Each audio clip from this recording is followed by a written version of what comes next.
possibility of different connections.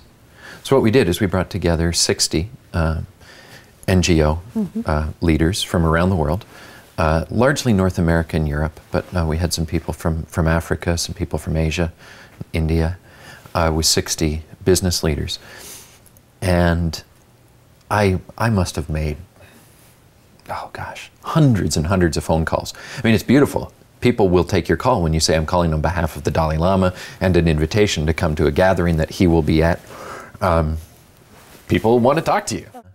We conducted a dialogue for 2.5 days. We had an evening reception, a day to get ready for an entire day with the Dalai Lama.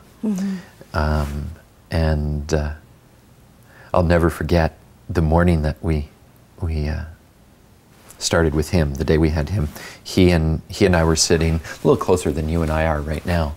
And he had his arm on my arm, and Peter Senge was sitting there, and Peter Block, and Diana Kaywood, who was facilitating with me, and Peter Kustumbaum. And the Dalai Lama puts his hand on my arm and he says, "So, what are we going to do?" Not a good impression, I'm sure, of His Holiness. I should be careful. And I said, well, we're bringing together NGOs and business leaders, and it's called Connecting for Change. And he got this funny little twinkle in his eye. And he said, business social. That's like putting together yak head, sheep body. You create a very funny animal.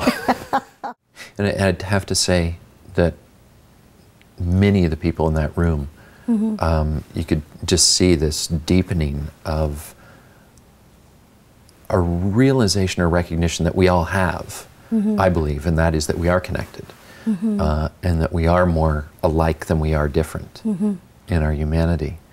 And I think more than anything, that's what Connecting for Change has been doing, is creating an opportunity for people to discover interconnection, interdependence, and some very specific collaborations and partnerships.